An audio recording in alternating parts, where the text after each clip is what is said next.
Now you think you got to be in the gym 24 hours building, a bookshelf in the back, and your body wasn't made to do that. The way that the body represents almost like code switching, where it's like if I find this body type, I have a different level of authenticity within a specific pseudo-celebrity culture here in Atlanta. And I think it's true. In the marketplace under capitalism, certain body modifications put you in different places in the market. I tend to believe that people should be able to make those choices, right? There's a value judgment placed on the natural body, and almost like a demonization or a inferior an alloying of the BBL or the augmentation. But if anybody says to me, I will fight them about that more people were radicalized under Trump, I think more people were liberalized. Because they want her. I get it, because I'm a black woman. I don't like seeing a competent and educated black woman at this be attacked and disparaged and all these bullshit, misogynist, racist fronts and all of this, right? But what people are doing now is now you're becoming pro-prosecutor.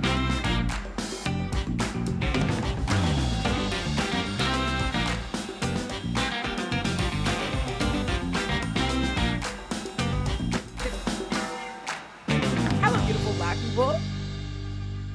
Say hi back. You see, I always wondered. I never really wait for y'all to say hi back, and I always wondered. Ain't trying to say hi to me, and then I waited this time. Y'all You don't give us a chance. And look, I gave you a chance today. And look what you did. Nothing. We didn't know. We weren't ready. Throw the ball to you. Watch what you do with it. Nothing. I'm putting in the girl. I remember this so vividly. What's it called? Rebecca just brought it up. What just happened? The I Like the Way You Move video from Big Boy had his baby mama's sister in it. Yes. And why? That's such a weird. And she was a huge. She was so. I'm looking at her now. She's still very attractive, regardless. But like now, she has a fitness body. This is a fitness influencer body that she had in the early 2000s versus now. Again, she would be considered skinny. And it's just so wild to see how things have changed. But I will say this. I think we've always had like beauty standards has always been a thing. So people are always chasing whatever like the beauty standard has been set at, right? Like beauty, like goes in and out of style. Like that's always been a thing. The same way like clothes and trends and what have you. I also think like within our own community, I think we've always liked a particular archetype. We just changed the proportions over the decades. Like we've always liked my mama used to call it the Coke bottle shape. You know what I mean? And it had to be smaller for the 2000s and the 90s and stuff that was more based around what white people was on and they skinny this nonsense, and it got bigger and bigger and bigger. But then once like people had more access, like surgery, so the rise of the internet, social media allows you to see way more of the world for something to get set, you know what I mean, and the standard. And so then it became like the more people getting BBLs and stuff. But the BBL is just a reflection of is just people trying to seek a body type that it does exist, right? Like an archetype, that Coke bottle shape that lots of Black women do have. And so then it became people like, all right, I have the money now to access it, and went from celebrities to now, I think, even more than just the people who are doing it, because there are a lot of people who are doing it because they think it will provide them access to a new life, essentially. They think it will give them a new dating pool of a certain kind of person that makes more money. They think it'll allow them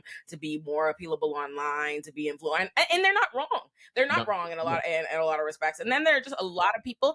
BBLs have become incredibly popular, like regular people. Like I know tons of people with BBLs, like all like not just Atlanta, every damn well, friends, family, hairdresser, like normal, regular, everyday people, everyday gals. And it's because like, again, we've always chased as a society and like as women, we chase a beauty standard and what you think you're being seen a lot, you know what I mean? And like eventually, like, you don't got that body type, you know what I mean? You feel like you are, and so if people have the money, they do it. Because child, Lord knows, I know a lot of people with BBLs. Yeah. And, I came through the punk rock scene, and body modification was a big part of it. And so, I was one of the early Afro punks, right? And it's just like, so I arrived at a place where I'm very open to body modification. And I see it from the standpoint of sort of like bodily autonomy. Like people have the right to modify. All of you being modest. Afropunk was built on a documentary about Maurice and like that's where the festival comes from. It's a documentary about the pioneers of it, and did not know Lori's that. That's the dope. pioneer. I of did that not one. know He said that. he came, So he like, came from the beginning. I'm a big You up are- my Boston friend here. Oh, so now I gotta go and make Look sure I at put that. that to go watch Yeah, that little facts, documentary. Look at that. Look what I found out. Meanwhile, I brought y'all here for y'all's working family parties. Like, we are supposed to be having a conversation about marriage. Y'all don't know that? Like, because And it's Negroes. not me that's derailing it now. I want you to notice this. I don't know I who did it come is out the time. woodwork with It that. is Rebecca Zord, FD signifier. Let's talk about butts. What is it? I'm always down to talk about us. We're trying to have a serious conversation about VP Harris, and it goes straight to BBLs. Like, We'll just get there. Yes, Finish your In order thought. to appeal to us, she needs to We do that. did cut you off, but finish your thought, Maurice. Yeah, no, I mean, so I arrived at this place where I'm very comfortable with body modification, and I see it as a way that people could express themselves, and I see it from the standpoint of bodily autonomy. And so when I see sisters do BBLs, my position is like, you have the right to modify your body however you want to modify your body. And I think it's true. They aren't wrong that in the marketplace under capitalism, certain body modifications put you in different places in the market, and they're making thoughtful decisions in order to place themselves in places in order to monetize.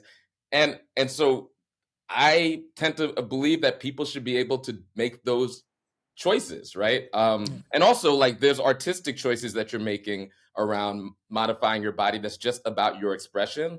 And so that's the line that I take around any body modification, just because of, like, you know, I came through a movement where people were like doing all types of things to their faces, to their bodies. Nobody understood them. They were outcast because of it. And I see some of that discourse around BBLs that makes me feel uncomfortable. And I'm like, look, this person, for whatever reasons, right, is choosing this for their own body. And on a certain level, we need to protect that right.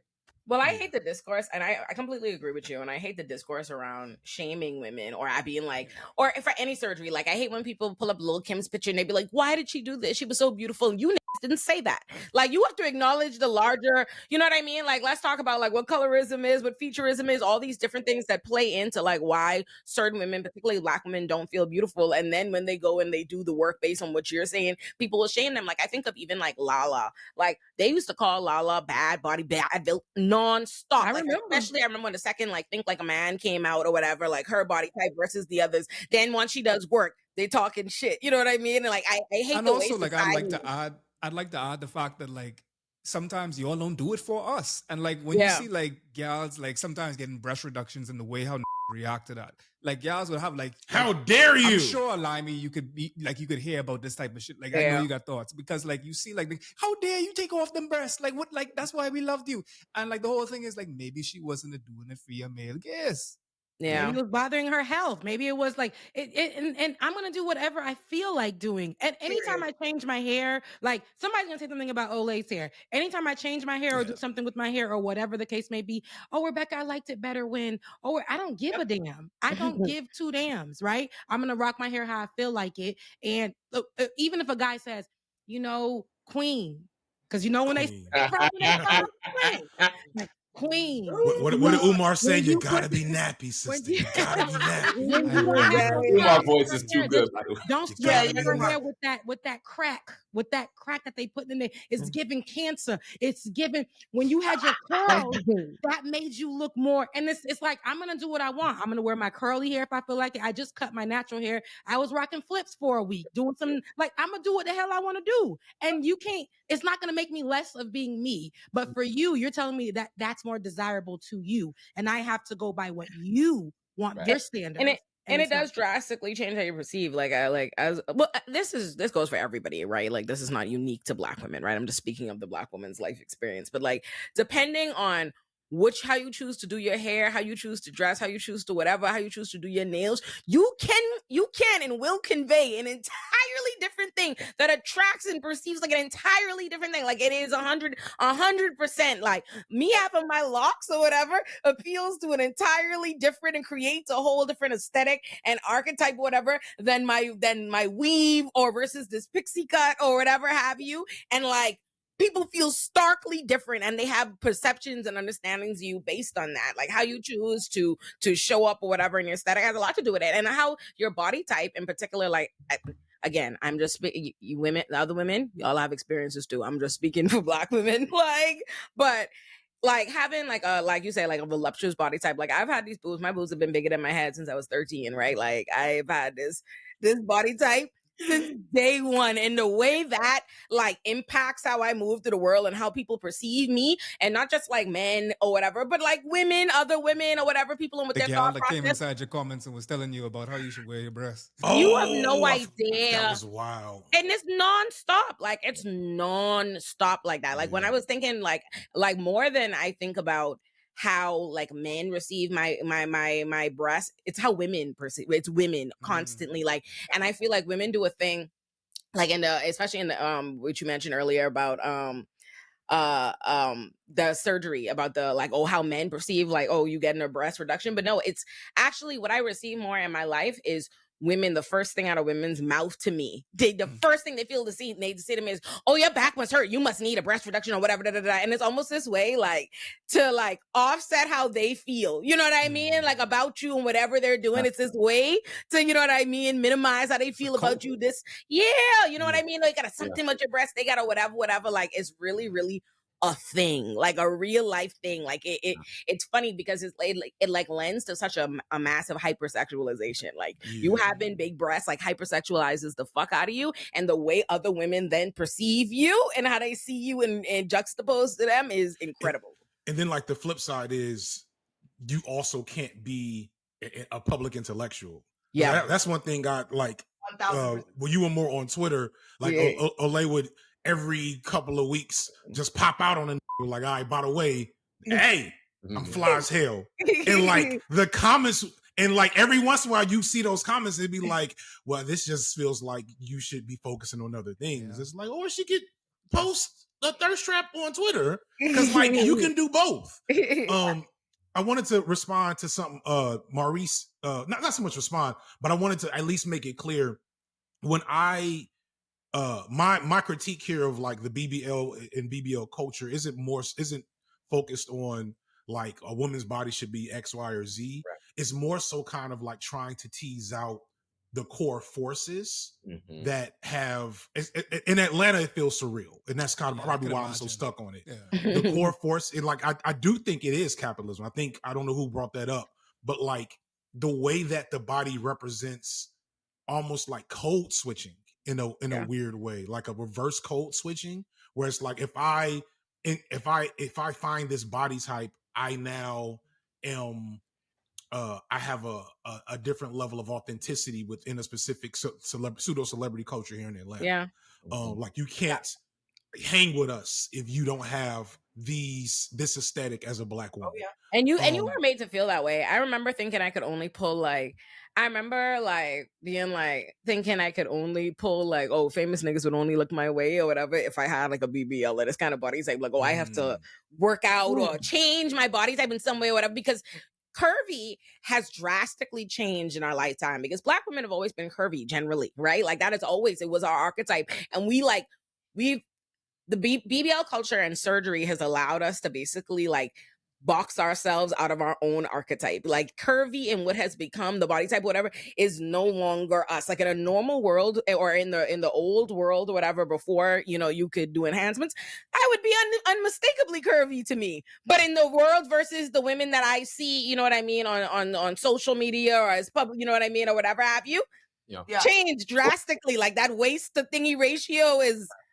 I mean, but we should add that the way that technology intersects with that, because some of these representations actually aren't the representation of anything in real life.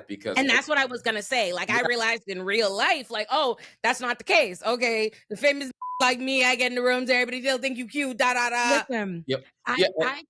Go ahead. No, the last thing I was gonna say, like, a lot of these representations are touched up. A lot of the proportions are actually changed. So when people are like, oh, this particular baddie, this particular model, this particular influencer, that's my archetype, she doesn't even look like that.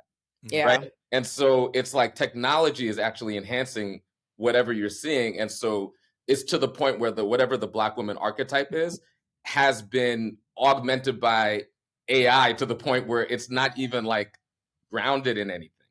Yeah. It's literally like it changes there's a new body type, or it could be an old body type. History repeats itself we see that when it comes to what is trending and what isn't.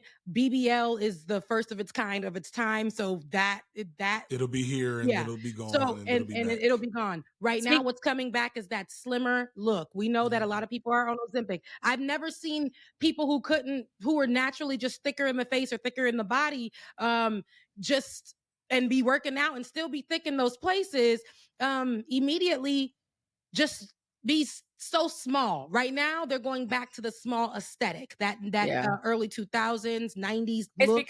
But that is about capitalism too, because though having that kind of work done used to be like a status marker. You know what I mean? Like that used to be inaccessible to regular people. And now that regular women have access, are getting BBLs and getting the same work done, they don't like, you know what I mean? The appearance, they need something to be able to tell themselves aesthetically apart from the common folks. But everybody's going back but everybody, it's the same thing that how the wave of the BBL came. Everybody's doing the wave of whatever. I think that it's more so and I can't lie, it affected the BBL time when it first came out. It affected me because I just moved here and I was like, damn, I don't wear these they won't fit me. I'm going to be baggy on the side. I told you guys, it ain't going to work for me.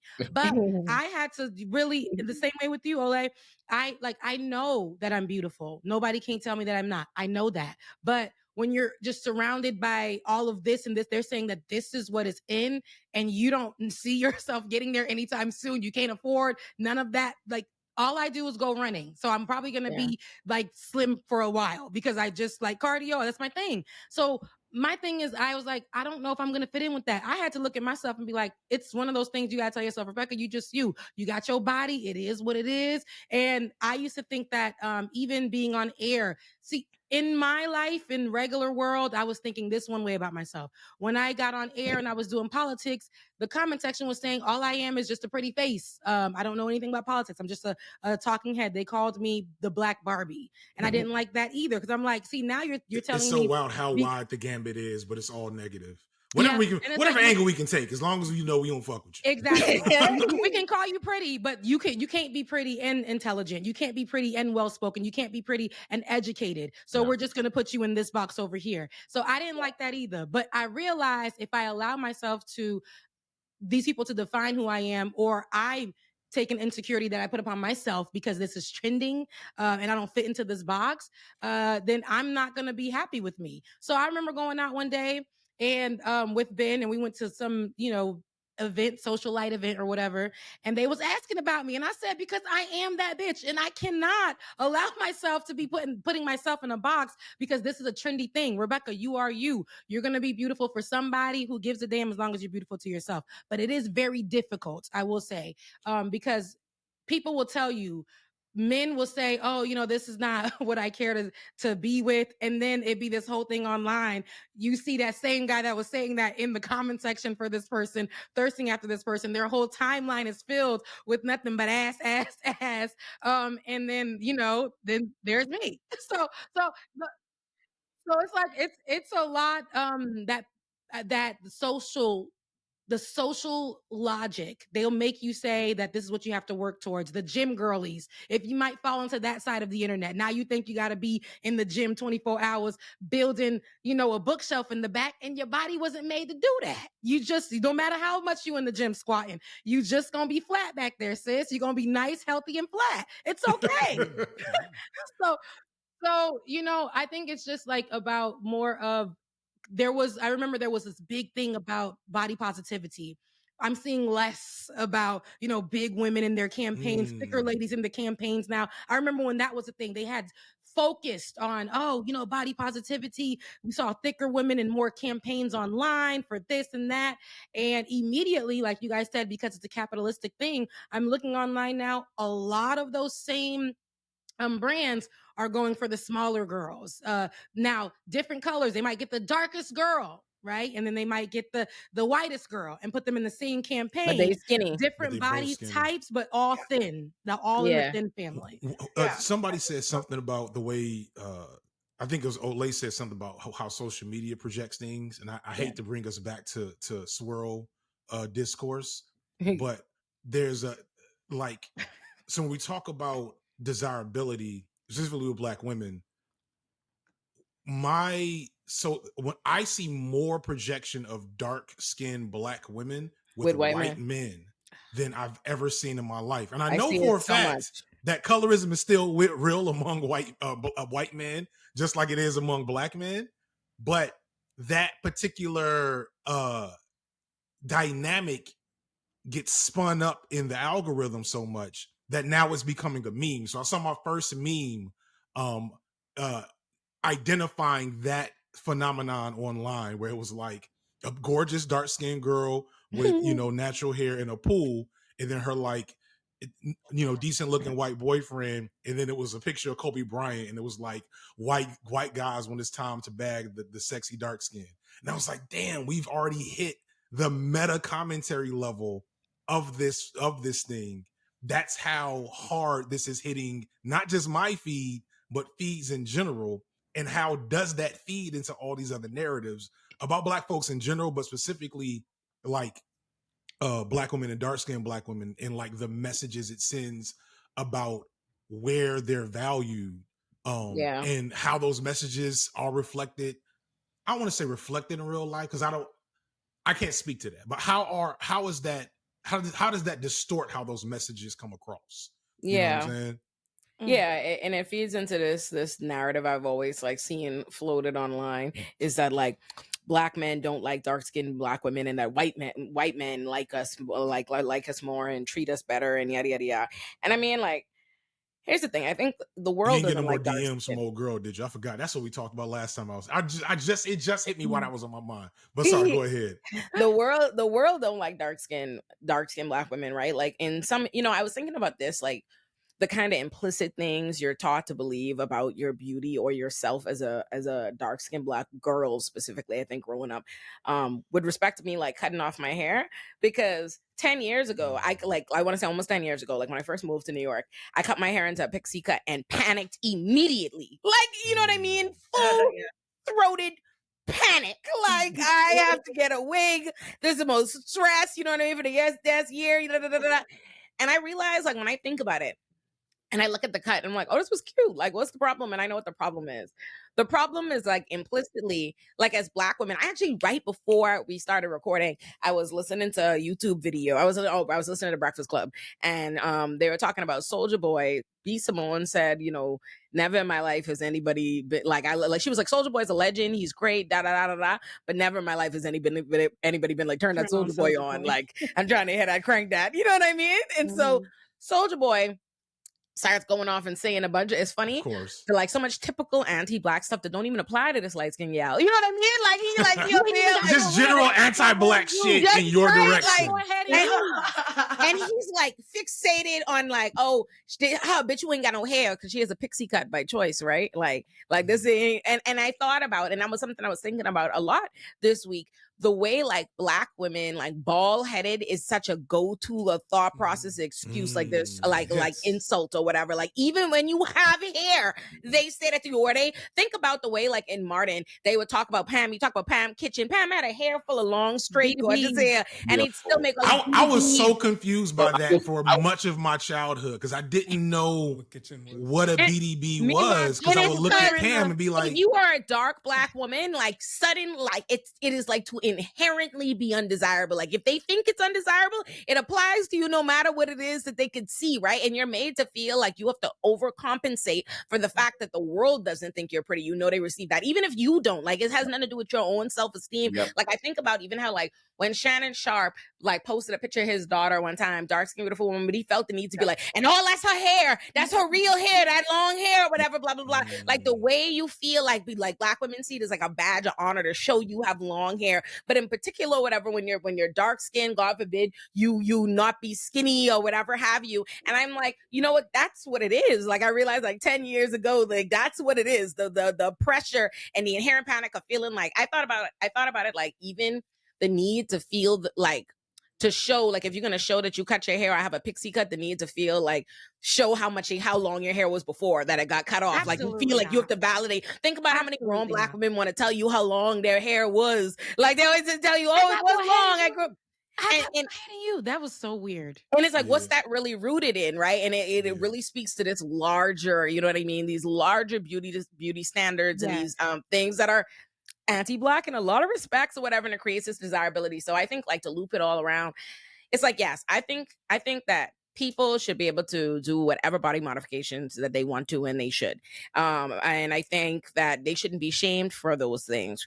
However, I do worry about what the desire, a lot of the motivations to get those modifications come from. And if you notice, you see a lot of people start doing surgery and they start getting a bunch of surgery. It isn't like you get it. It's like, I satisfied what I wanted to do. You know what I mean? It just can, like, a lot of it can be feed into this, like, body dysmorphia and a constant chasing standards. And surgeries are dangerous. And the thing about the BBLs, it's one of the most stories dangerous. When you go and you watch the vlogs or you go listen to the women who have BBLs, it sounds like a nightmare, like a horror story. Like, even the regular healing, like, when did, like, the amount of, I'm just like, Jesus Christ, like, the amount of Real Housewives all the time. Real Housewives, women getting them, and I'm like, like, just like watching the screen, and it's wild. Kay Michelle did a whole documentary, and she had a whole show on Lifetime about her experience, because she at first came out. I remember when she came out, she looked totally different.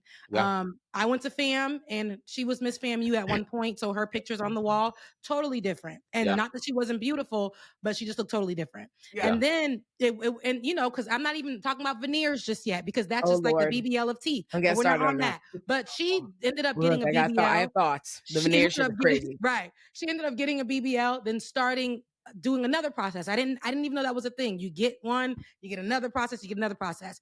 She did so many, and she became, like, it got out of hand for her. She wanted to have a baby with her partner, and they were saying, hey, like, the fluids are going in places that they shouldn't. You're like, it was a whole thing. Her whole body was shutting down on her. So she had to start removing parts of it. I remember, I'll never forget it. She was sitting at the Breakfast Club, and Charlamagne was like, so is that real? Like, is that in the back? Is that real? She said, it's homegrown. And they were like, so that's homegrown. She said it again. It's homegrown. So they, you talking about Kay Michelle? Kay Michelle said that. I hadn't heard you said. I just knew based on my pop culture knowledge. I love that. I heard her in the name. But she said that it was homegrown, and that it's real. And it's funny because you go get this work done, but you're ashamed to say that you got this work done. You want them to think that it is actually homegrown, even though there's evidence that definitely supports that you went and got work done. But you're not confident enough in the work that you got done, or to let them know that this is not something that is your natural body. But it started to take. It almost took her life. So she had to get it taken out of her. And till this day, she's still doing work because she wants to carry children, which she's not going to be able to do, she says, because of all the work that she had done and what she had taken out. And they had to reconstruct her body. So she still doesn't have her normal body type. They had to reconstruct it when they took all the stuff out. So it was so bad that they ended up giving her a show where she showed on Lifetime so many other women who had work done and what it's done to them and how it's ruined their life. Some people going to the black market because they can't afford to go and get it done correctly at a proper surgeon. So they're going to the black market, going to people's homes, getting things shot up, healing at the people's homes, all of this stuff. And she was saying, here's my story and here's what I don't want you guys to end up looking like. And here's other people's stories. Let's be honest. Most people don't have the money for what it is, because the reality is, and what gets left out of the conversation is, you don't ever get to have one surgery. Like, people who get these BBLs, these procedures, they are having rounds and rounds of surgeries and procedures and with the actual proper follow-up and aftercare and treatments, and they're supposed to do whatever. All that stuff is a shit ton of money. So the problem is too, is like people saving up, their last to get like one surgery or a thing, and any kind of complications and stuff happen or whatever have you.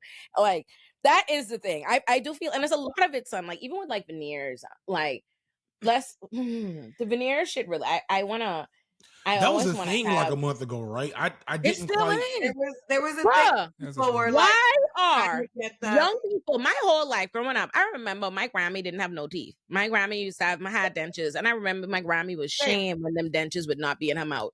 Like she would be shamed, like shame. What happened? Where young people with a mouth full of healthy teeth started shaving their teeth down like chiclets to put fake teeth in their mouth voluntarily. It's wild. And knowing when you will have a lifetime, you'll your mouth up now. You're gonna spend the rest of your days. Like you have money. It ain't, again, this is not one surgery. I think veneers have to be, I don't know the specifics, but I think it's like every 15 years or 10 years or so. So you're supposed to get this again. And it's very expensive. Are y'all out of your minds? Yeah. My mother got veneers but she had terrible teeth. Like she actually had teeth and had to get them. Like, and she was like very confused. She was like, what am I gonna look like this? Like she was like, give me my natural teeth, but they were rotten to the core. And so she was just, and she got like, but it was also at that point, it was not as chicle looking as it is now. Like they actually looked more natural. Yeah. And more fitted to your actual mouth. But now, not only that, people are actually going to these not doctors and getting shit from teeth. Yeah, where they getting it? Because that's what I was seeing. It was like they doing it like acrylics, like people learning to do nails in the crib is how they doing people's nails. They're doing it. They're doing acrylic on top of the tooth. Some of them are not even shaving it down. Some of them are not even shaving it down. They are literally placing a whole brick on top of your tooth, and then they're like an overlay. And then what's happening is a lot of people are getting infections in their gums because this is not healthy. Here's the thing: you'll see these. I've never seen so many, and again in Atlanta, I've never seen so many signs that are literally telling you that getting your teeth done make you fine. It's like literally signs about Smile Dentistry or whatever the name of this thing. And it has so many, it says make your teeth sexy again, or some kind of stuff that they're selling to make you think that your original teeth aren't good. And they're literally like these quick dentistry shops that are popping up everywhere. And you're not going to your dentist anymore for your checkup. You're not going to your dentist anymore for anything else. You got gingivitis, but you went to go get your teeth done. I have an unpopular opinion. Crazy. I have an unpopular opinion based on my lived experience. People overinvest in breast implants and getting their teeth done based on what the actual worth is in society. Like beyond being a little kid, the only people, if you're a little child and your teeth are up or whatever, and like cheering in the schoolyard, say something or whatever, but in life, nobody be on your teeth run. As a gal who had braces for years and have pretty great teeth, no one gives a it don't earn no nothing, nothing about it. Then as somebody who I am president of the Big Titty Committee, nobody cares in application. They like to talk about it. There's a lot of talk, there's a lot of speculation, there's a lot of ogling, but in real life application, nobody give a it is a depreciating value like a car. Like no one gives a ass is worth. We are entering demonetization space. So it seems like we're moving around the body. Can we talk about? I just want to bring this in, right? And this is something for the brothers, but like I see two representatives from the Beard Gang here on this feed. All right. So let me you got something. I'm not in the Beard Gang. This is the best. I was excited when these joints started to connect. Right, that was my experience. We have to shut them down. I wish I could get my other camera back up. Because I caught a struggle beard comment off a live the other day, and it hurt my feelings. I was like, let me get back to my minoxidil on this shit. Yeah, this is Maurice, you back? Okay, I would say, I got excited when these joints started to connect, right? But the best I could do is a patchy little something. Like I'll never be in Beard Gang, right? But this brother's going. So foreign, you stay out of this one because the foreign is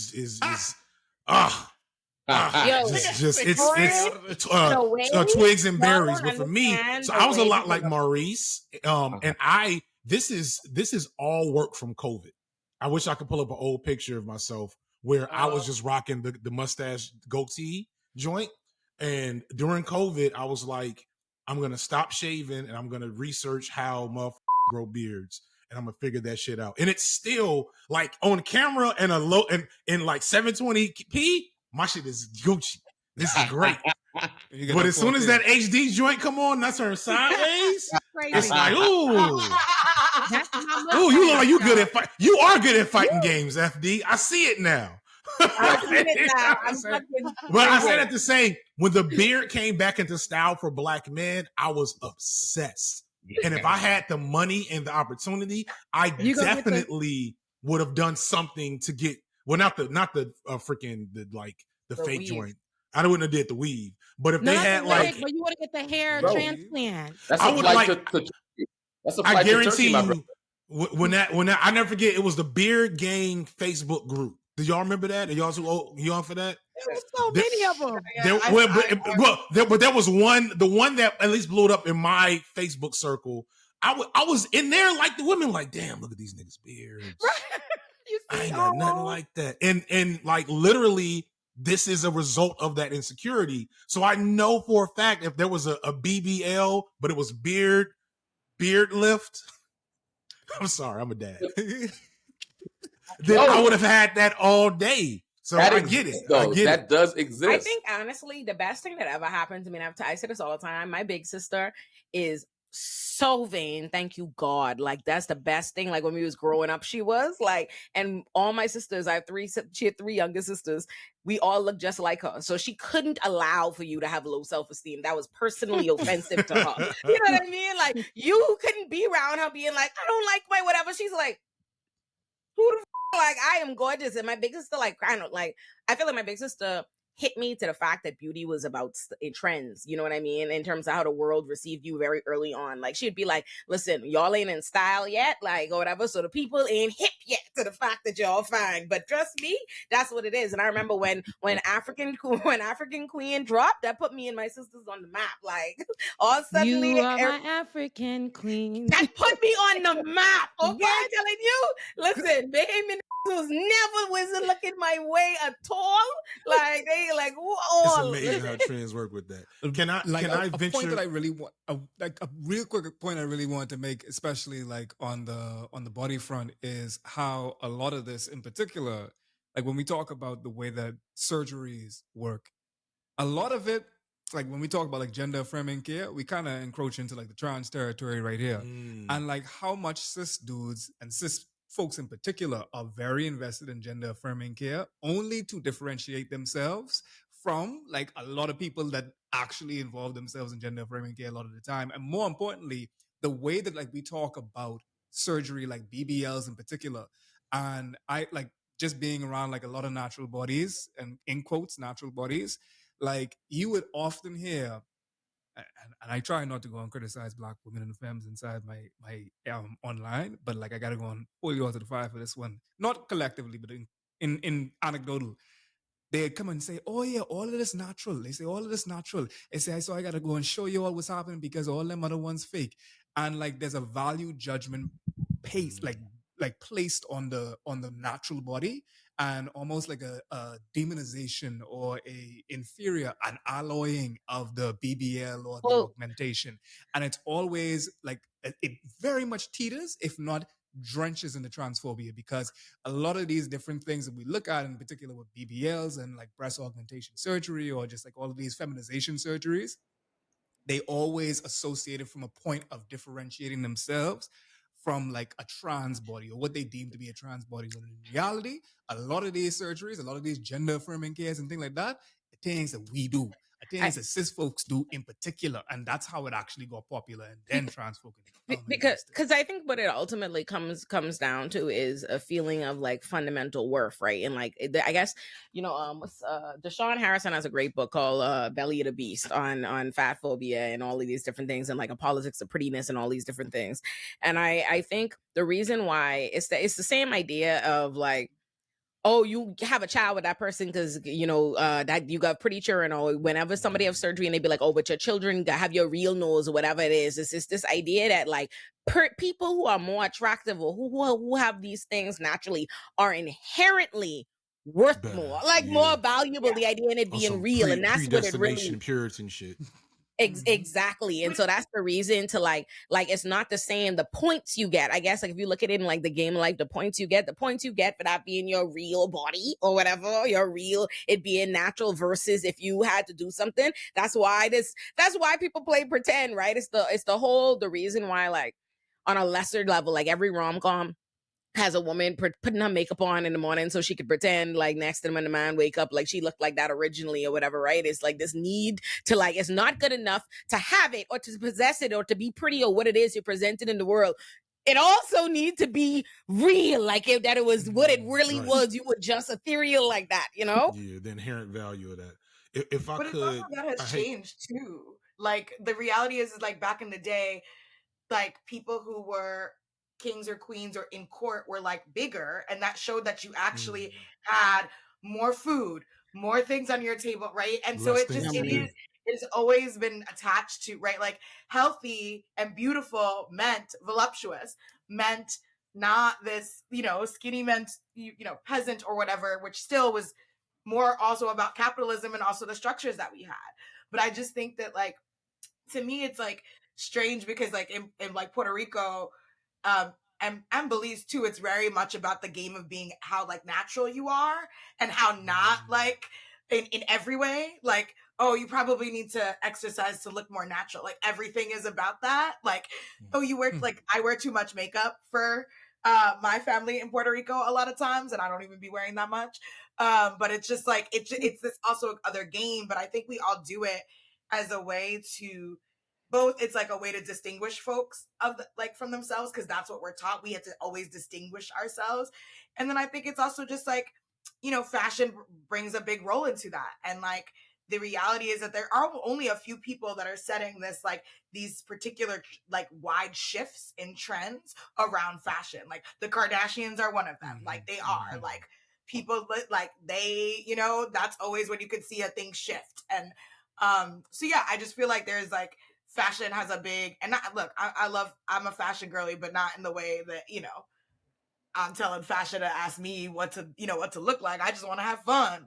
Yeah, like that's what those people should be able. I think it just boils down to with all of these things being at hand, especially in social media. Social media is such a beautiful place, but it can be a very dangerous place, right? Yeah. Back in the day, I didn't know.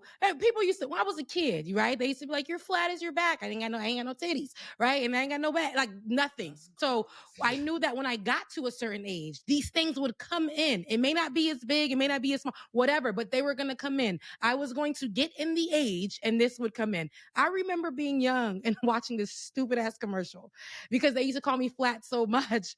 But I used to watch this commercial. There was this drug called Latavi, and they said if you want bigger boobs, take this drug. And I would just be like, I didn't have a cell phone; they weren't a thing. But I'll be writing the number down in my notebook. One day I will call this number when I can afford this drug, so that I can have boobs. So it's a social thing, but now it's just so much more thrown in our faces. Kids are subjected to this type of thing so early. We're seeing, I remember back when I was a child, but times have changed. I can say this, back when I was a child, I was wearing a t-shirt and jeans, and these kids are now wearing two pieces, the same one that I'm wearing at my age. We're twinning, but it's a different time. Also, I think things are very much over sexualized, in my opinion. So we all feel like we need to be sexy. We need to be wearing this, and all of the clothes are catering to that look. And it's like, if you dress this way, you're too covered up. If you dress this way, you're too sexy. Nothing is, just do you. At the end of the day, just do what works for you. And on both sides of it, for the people who are natural, us saying, "Oh, girl, it's all real. It's all real. It's all real. It's all real," gives a little bit of shame. And then for the people who are BBLs, laughing at the people who ain't got it, whatever. It's like, it's the shaming that goes around who's better than the other person. I wish that it can go back to the days where it was a little bit more, and it's not, but I wish that it can go back to the days where it was a little bit more, girl, I'm gonna rewear this outfit 3 times this week because nobody saw me in it. I'm a rock this body. This fits me. Nobody told me that, "Hey, Rebecca, those pants are a little too baggy." Because when I looked into the mirror, I thought it looked great on me. Like, that type of vibe. We're not gonna get there anymore. Body dysmorphia is a very big thing for a lot of people, both men and women. Body dysmorphia is huge. It's a problem. And I think that, I don't know, it's people mentally, we all mentally are messed up when it comes to that. FD, you were talking about how when the beard trend came out, you just really wanted to get your beard going. You were online and you would see with like, damn, his beard is sexy, Lord. Why not me? What, Lord, I see what you've done for others. And it's like, you know, we gotta focus on loving ourselves, because it can get real tricky out here, man. It can get real tricky out here. So I don't. Yeah, can I because I got to be up out of here like 2:30, 2:45 ish. We got to get to Kamala because I ain't talking to nobody. Are we still trying to do it? I thought that was gone. No, we're talking about Kamala. Oh, did you already do it? Did I miss it? Episode length worth of because Olay, I disagree with you about her losing. I got a whole video dropping probably tomorrow, and I wanted to pick your brain. Let's talk about it. I'm ready. First of all, all right, let's go. I saw what you said, and so I went to call like my expert, like who do the stuff, to be like, am I tripping based on what all of the Black people online's level of like, and especially like the white liberal, you know, everybody's so excited and acting like, oh, this is a slam dunk. I was like, am I tripping? And they confirmed to me that I'm not. They're like, I'm not. I really think, I'm like, you know, listen, I'm not saying that she's going to lose, definitely, or anything like that. But I do think you have gotten carried away with not recognizing that there is still very much so an uphill battle. And I think people are mistaking that it's easy to beat, that yes, she has better chances than Joe Biden. Mm-hmm. That does not mean that she has that in the fucking bag. And I think people are like, I'm just like, listen, I want people to be hopeful, be optimistic. There is nothing wrong with that. I have a problem with people acting like people who want to consider precedent, you know what I mean, and how the precedents and be cautious and think you should fucking prepare. I'm like, first and foremost, people need to act like they know Kamala ran for president before. They need to act like they fucking remember, and she got the fuck up out of there off rip. All right, not a very desirable candidate. And let's not act like organically or authentically people would be inspired and excited for a Kamala Harris. That's one. Two, a lot of who the left is, who are upset with a Biden administration are unwinnable, because they will impute Biden's administration to Kamala, right? So there's that, right? There are, and I don't think a lot is going to be. I also think Donald Trump is who people count, and people can count out too quickly, because I remember I thought DeSantis would have had it in the bag for the nomination. I thought, like, once upon a time ago, I thought for sure, and a lot of people did. Shit ain't nothing to go so or whatever. Like, let's not. I can't remember his name half the time. I'll be like, I'm not saying she's raising. She is. I'm always. I want her to win. I want her to win. I think she is raising a shit ton of money. I think obviously you see Black women and all, and people kind of come out and do this and the next thing for her and yada yada yada. But I still want y'all to remember that this is America. And I think a lot of us are in like our own particular bubbles. We talking to a lot of our own type. I also think there's a lot. What I really don't like is when you talk about a lot of the prejudices and a lot of the obstacles that she's up against and a lot of the narratives. The left, not the left, let me not even say the left, but the Democrats' voter base and liberals and stuff are behaving as though that's just the right. They're like, why are you focused on what the racists and the Republicans going to say? Why the do you think those people only exist on the right? Like, why do you think that? I'm so sorry. I'm like, I didn't just wake up in New York. I lived in Florida. I lived in West Virginia. I lived in Ohio before I moved here. I know what America looks like. I went to high school. I went to high school in West Virginia. I know plenty about this motherfucking country, okay? I know these narratives. I've seen it before. And I have caught myself slipping buying into y'all bullshit before. Like, I thought Hillary had that shit in the bag too. Had me looking dumb, crying in my car. All I'm saying, I'm not saying when I bring up the reasons why I do not think organically a candidate like Kamala can win. And I said in my video, right after I said that, I said, I'm not so sure, that it's actually even the case. These might be her best circumstances being able to, because it's with the back against the wall. And I believe that they would never want Kamala in a normal time. We know this. Mm-hmm. So let's not act crazy. Let's not play crazy. I'm just saying prepare. That's what's so interesting to me is the turnaround by not just like most folks are already like, she's the same person she was when she was Vice President Kamala Harris, but it is what it is. I'll take over Biden. but the sudden eruption, especially in the rec, I like to hear what you're seeing in Atlanta. What I've seen among my peers is Obama in 2012 energy.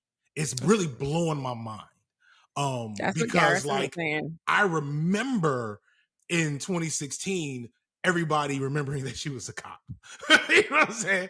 I remember her being not so much like she's not Joe Biden, but she doesn't have like that immediate gravitas that would explain the energy that she suddenly have. But it's just, to me, so interesting to see how quick the Black excellence brunch crowd has acted like this was where we was going the whole time. This is what we've been waiting for. And go ahead.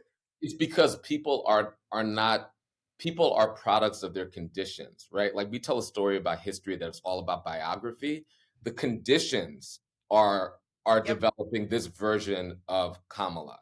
And so that's actually what we're seeing. It's not like her DNA changed overnight. The conditions are allowing us to be reintroduced to this version of Kamala.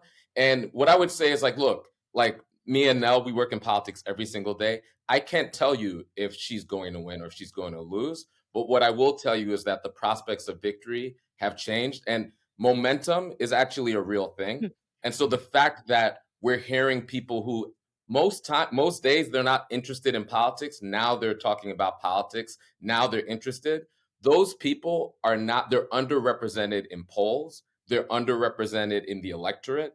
And so if those people, that momentum continues, you will see outcomes that won't be reflected in polls, and you will see outcomes that won't be reflected in whatever the voter models might say, because these are what people might call, low propensity voters, right?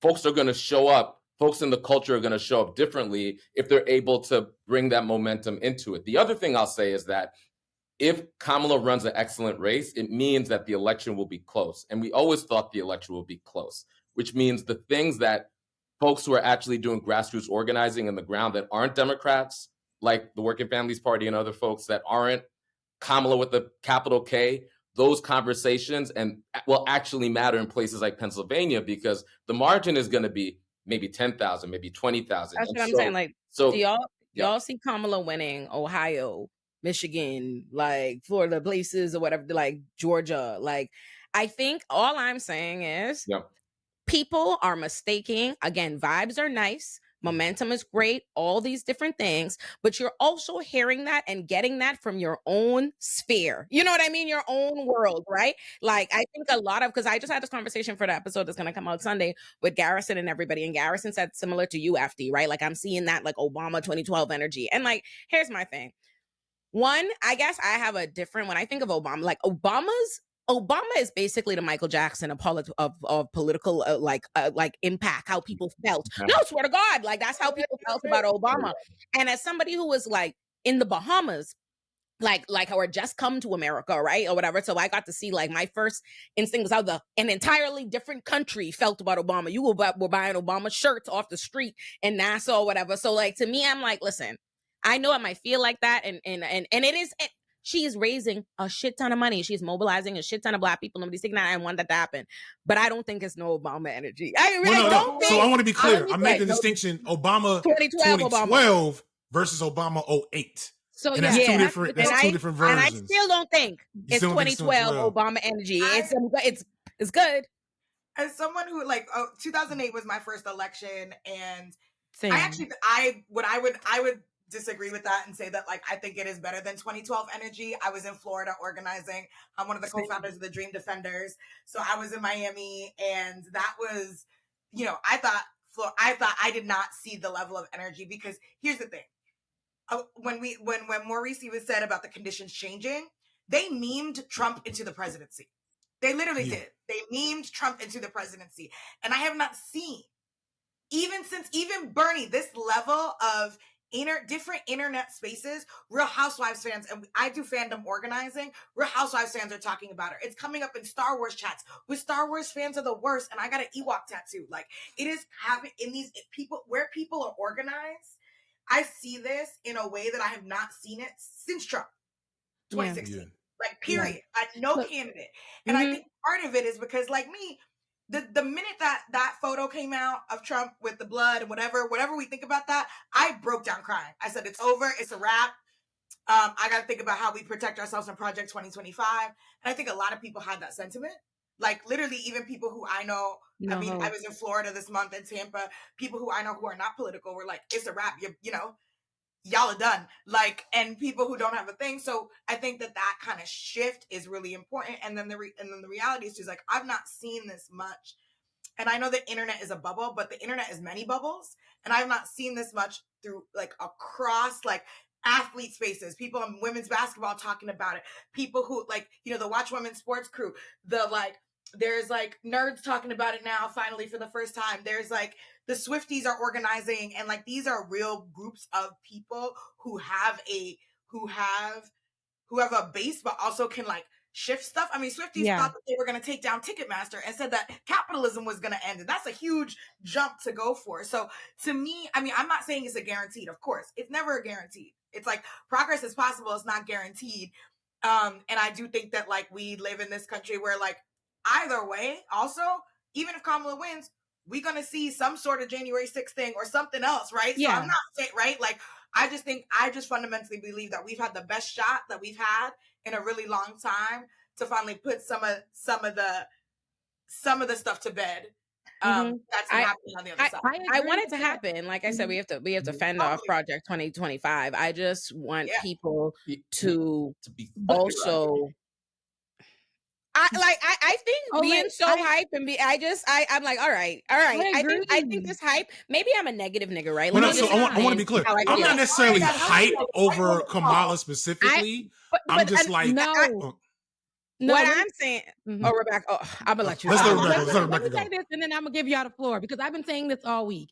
I'm a right from the beginning that had a problem with her, and even in this past administration with Biden, many things that she said, how she's denounced things and didn't denounce this, and how a lot of her commentary towards Black people, and then the hate crime bill that came out, then her saying that America was not racist, all of these things, telling a group of migrant people don't come. Like I remember, I didn't forget how she kind of stood idle with her recent conversations just recently with the mentioning the Hamas, and just recently I still hear those things, right? But right now we're just in such a tight space. I have no time to keep nitpicking. We didn't know that we were going to get another option past Biden, right?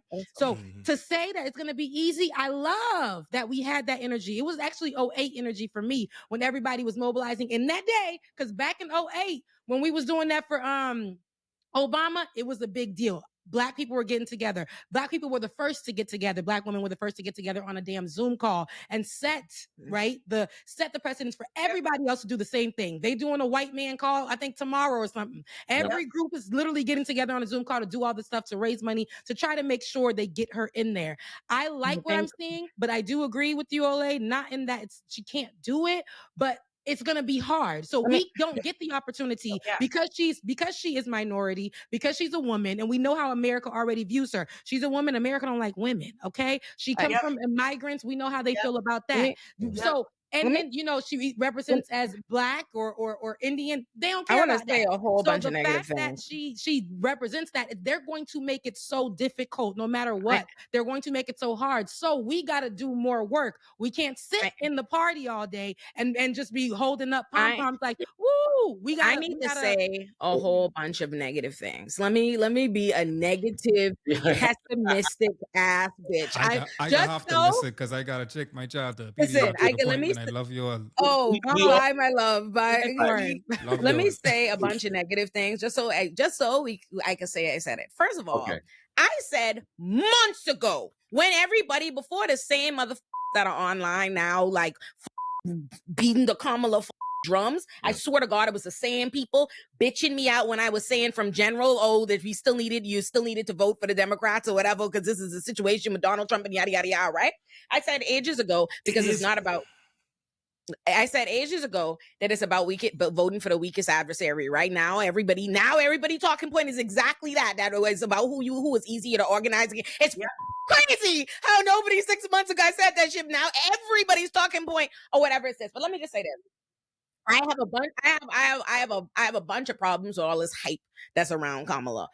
One, I think one, everybody's being like, listen, but I've actually heard people being like, Trump is incredibly easy to beat. Anybody could join, anybody but Trump.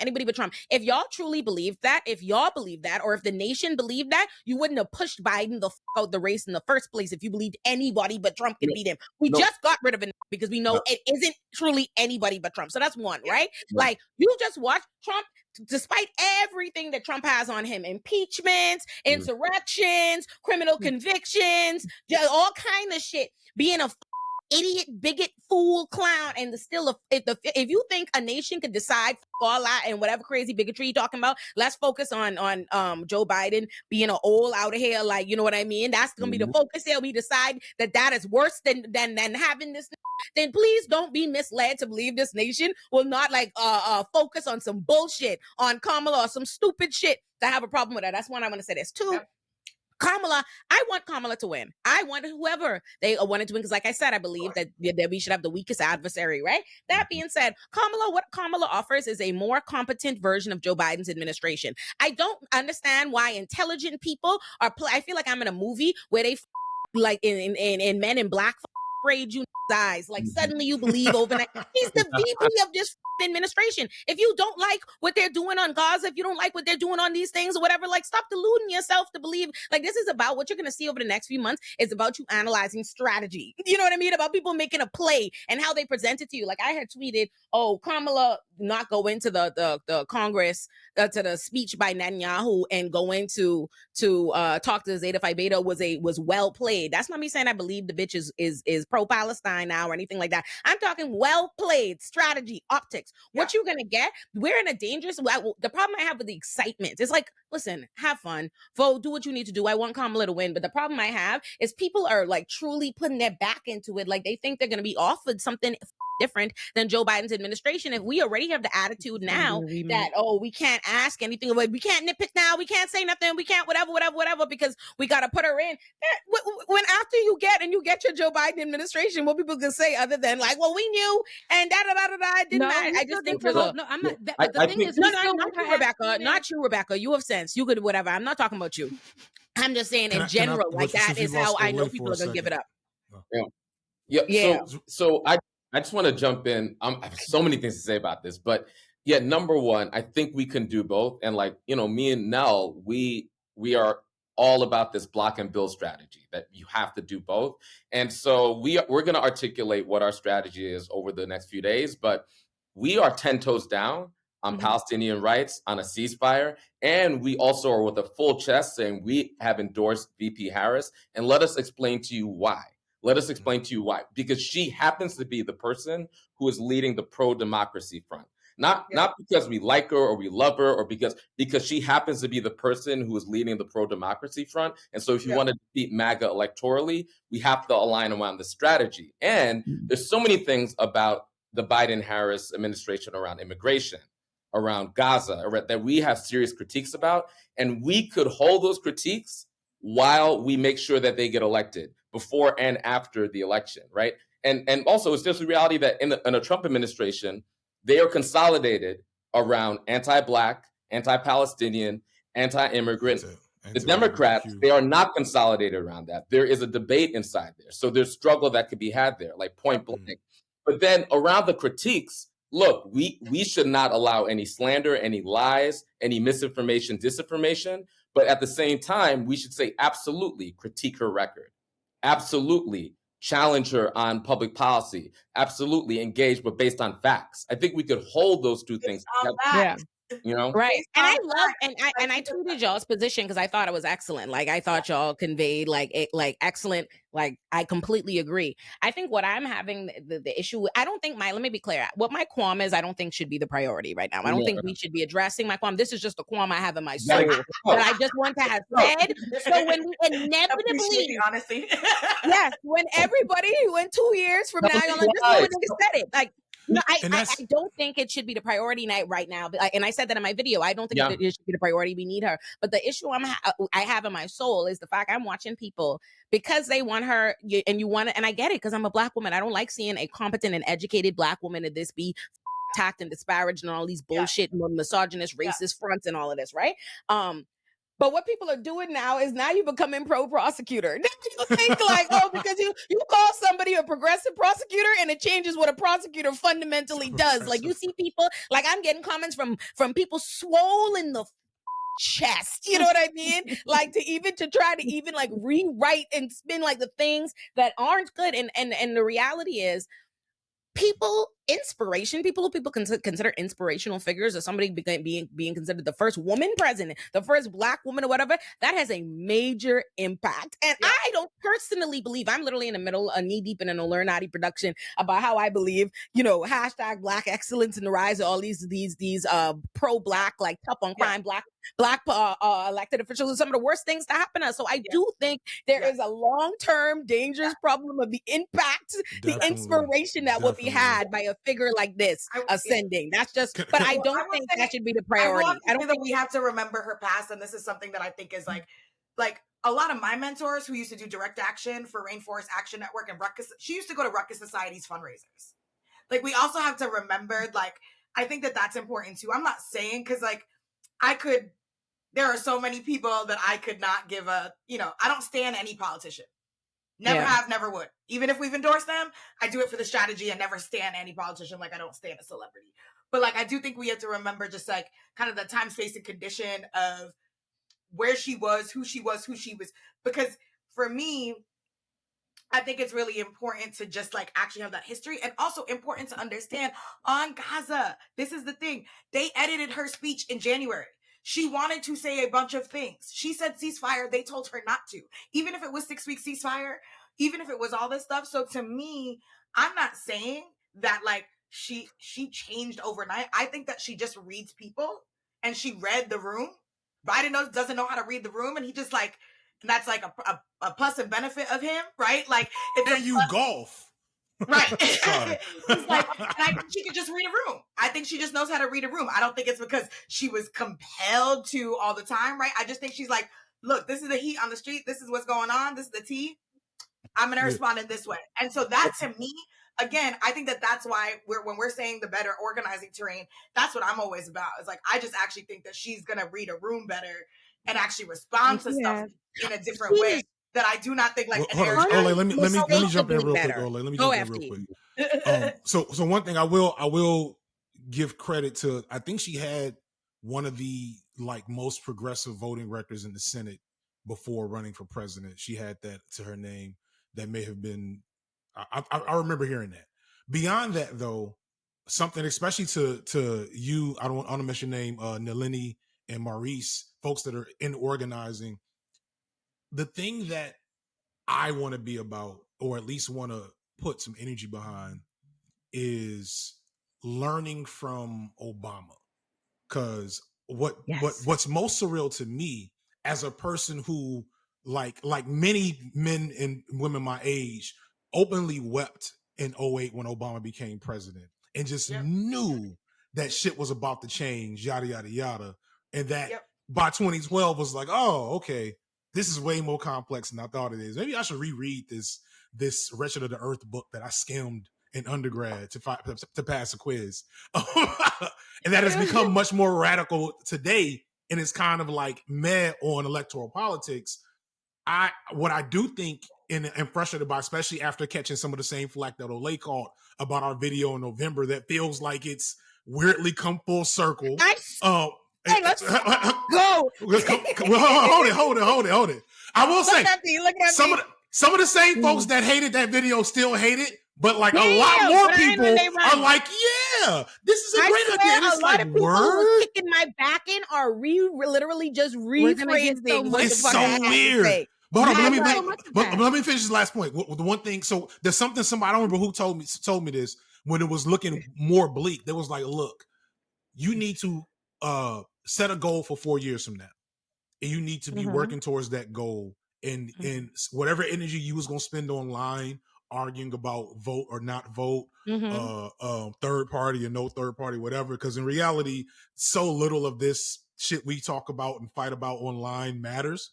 Yeah. I do think there's something to the us's of the world, especially those of us with larger platforms. Instead of like making a ton of electoral argument content, maybe pulling in those people with a little bait and switch and then sending them towards like explicit organizing goals. When Lenny was talking about how do we organize to protect us in Project 2025, or Maurice, I don't remember the organization you just mentioned a second ago, but y'all are talking about like real, actual, tangible shit that's way more important than if I get drugged on Twitter for saying vote or don't vote. Yep. I mean, like, yes. And so I said to say, make sure y'all send me your shit. Okay. Because I don't know when it's coming. I might do a right when. Like I have a video in my head. It's either going to be now that Kamala is president, what did we learn from Obama? Or now that Trump is president, how do we say, like, so one of those two things, and it's going to hopefully be getting away from electoral politics. And listen, can't nobody say align me, don't do a part, okay? You see them? I brought them right here, right from the Working Families Party. I showed you. I talked to Jamal. I show up at the events. I speak for people. Nobody have my name in their mouth, okay? Right. Because, oh my God. All right, last thing, because I posted a relatively benign tweet yesterday. It's my first tweet that's not about Drake in like months. And all I said was, watching Kamala, the energy behind Kamala is surreal. It reminds me of Obama. Let the people have their moment. There's going to be teachable moments in the aftermath.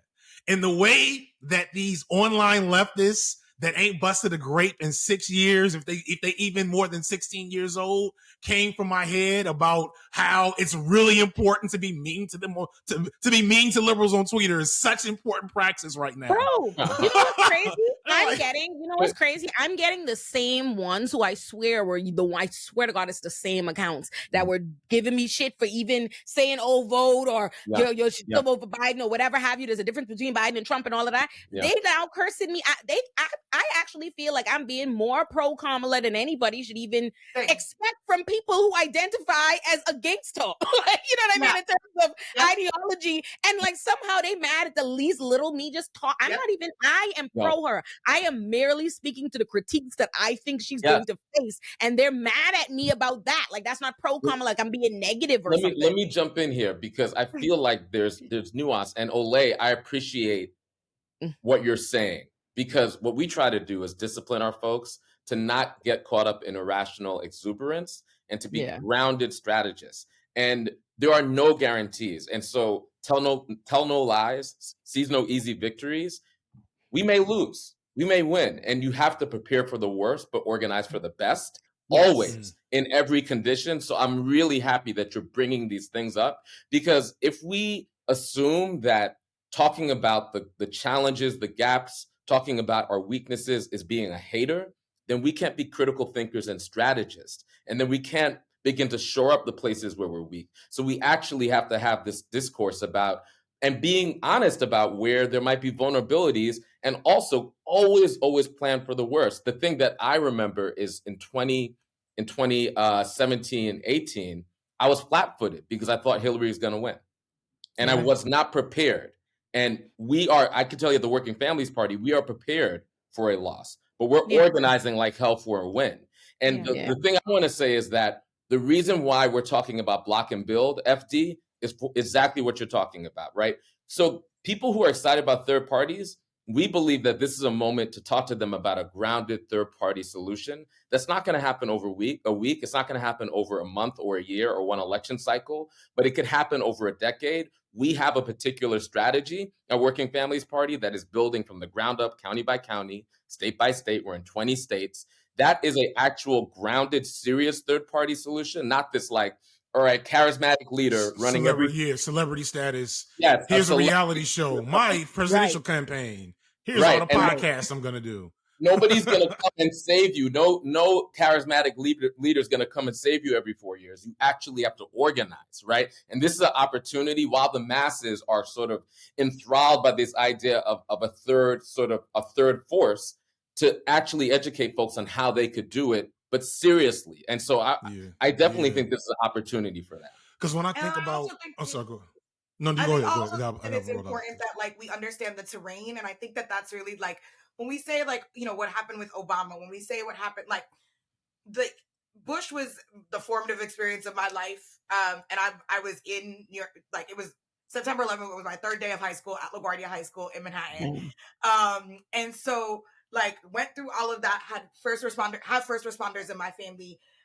And yeah, there was activity. There was so much anti-war activity, millions of people on the streets, but we didn't really get much. And then we got No Child Left Behind and all this stuff. When like Obama becomes president, you have Not One More, Occupy Wall Street, all of these things that had a much fertile ground that were much more radical, that radicalized people like me. Because I was even in a different position, and we had a much more then 2014 with Mike Brown and all this stuff. Like we had the space, and not yes, the National Guard came in sometimes, but not at the level that they do when the right wing is in control, especially how we've come here. And then Trump gets in, and honestly, everybody's like, oh, everybody was more aware. I was fighting with folks because I'm sorry, but if anybody says to me, I will fight them about that more people were radicalized under Trump, I think more people were liberalized. Because instead of we were doing Occupy Wall Street, we were talking about class and stuff, and then we have parades. I was busting stuff down as I could say on the internet without cops coming after my butt. But like, you know what I mean? Even I was taking more radical action than doing the parades. And I'm not trying to knock anybody down who did that stuff, because that might have been their first thing. But let's not get it twisted that actually we became more liberal and the space for radicalization shrinks. That's the thing. You're so right. You're so right. Like, I feel like someone actually said that to me today. It's just like accelerationist adjacent argument that like, oh, it's easier to organize under Trump, or people were more outraged, whatever. He was like, it was easier. This is what they actually said to me. And I love this person. This is one of my followers that, but they said it because I sent it to one of my friends in this thought process. They were like, the problem is that they responded to my post about y'all with the Working Families post. They said the problem is that this ignores facts I know from my friends in streets in the streets in places like DC. White liberals protested with Black people and radicals against Trump. They went home when Biden won. It's easier to organize when white liberals are willing to align with us. And I'm like, you're not radicalizing anybody. What is happening is if you shoot a bunch of people in the street, like, you know what I mean? If that's what it is, like a lot more people will object to that than they will punching somebody. You know what I mean? Like if you keep reaching out the bounds, you're not actually moving anybody further left. You're just raising all that's happened when we have Republicans is they're just doing more wild shit, and people are we have more shit to react to. Yes, people are reacting to that and more outraged by that, but they're just staying status quo. That's the and that was recognized in Trump in the first place, and how we got Biden, because the reason that people wanted Joe Biden was because it felt familiar. They thought Biden was a relic from the Obama years. They felt like the world had drastically changed America because of Donald Trump in 2016, and they wanted to get back to the basics. They didn't want to get to a leftist future or anything. They hadn't moved left. They wanted yesteryear. Yeah. And that's why I think it's such a, when I think, again, this a lot of this is self-centered, but like I think about how much I've moved certain folks in my circle, and just even folks that's not directly in my circle, but just observing the progression that folks have had since Obama, because we have the bad taste in our mouth of like feeling like we drunk the Obama Kool-Aid and got like cod liver oil. And so like my whole thing has been not trying to shut down the super, left folks online and folks that's disgusted at, celebrating and raising millions of dollars for Kamala, the prosecutor, in the same week where we do have the woman that got shot in Chicago, and like the cognitive dissonance of that. Like all of that it doesn't, like when people say two things to be true at once, like that's not a choice. Like those things just are true at the same time in the moment. And but what isn't written in stone yet is that there's a generation of people that have seen this play before and and now get to give the play to, like, nobody could give us the play. When I think I'm older than everybody in here. Like nobody could give me the play in 2008 about what was about to happen. Probably a couple of people, but like not a lot. Whereas now there's a lot of people that know this play. And so my attitude is, you know what? I'm gonna chill, and I'm gonna see if I can come up with because entropy is here regardless. I'm not gonna stop either one of these motherfuckers getting in the office, but I'm gonna chill. I'm gonna develop the play, and I'm gonna make sure that playbook is handed to as many people as possible, so that even if it doesn't, like you said, it's not a 6-month thing. You know, shout out to all these folks talking about Jill Stein 2024. But the real work is going to happen. Every 4 years that don't do stuff in between. I'm sorry. Honestly, no, but the eye roll of Olay. Hold on, I gotta go. I want to drop that subtle shade. I have to go. No, I agree with you, FD. But all of that, I think everything everybody's saying is true. The work that's been done, the work that we've done in the time of Obama, when be after that, when we were trying to mobilize for all these better positions, we've done it online. If you're an activist, everybody has done it. So there is that kind of wear and tear. And it's like, my thing is, I don't believe in people not holding her ass accountable when she does get in office, but we got such a short window of time. So if we're focusing on trying to win souls and bring them to the polls, then we can't push them away. So we're trying to really do this. I'm being selfish right now for me. I want to make sure that I have a future. I got something to do for me, my family, all this other stuff. So that's what I'm thinking about. I'm thinking about having an opportunity, being able to have an opportunity. And I do agree with you, Olay, that when she does go in, this is a woman who is going to be a byproduct of the Biden administration. So we're just going to get a remix of the Biden administration. So to expect something drastically different from that is going to be wrong. But when she gets in there, we got an opportunity. We got a chance. We got a chance to start building somebody else up in those 4 years for when her ass is out, so that we can doing it better, like just doing it differently than having this whole mess that we had to deal with now. I'm gonna let that be the last word anyway. Maurice, did you? I do got it. I'm just gonna say two things that we could do in order to do it differently, in order to learn from Obama, is number one, if she wins, then stand on business day one.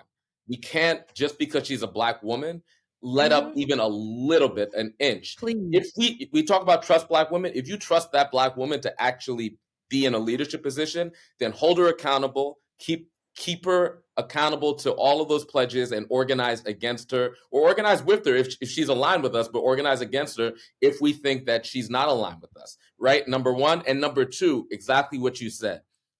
Do the work over the next 4, 6, 8 years to build the actual future that we want, so we won't be flat-footed. Mm-hmm. Yes. What'd you say? Prepare for the worst, organize for the best. Exactly. Okay, those bars. Okay, real rap bars. You get the episode with that.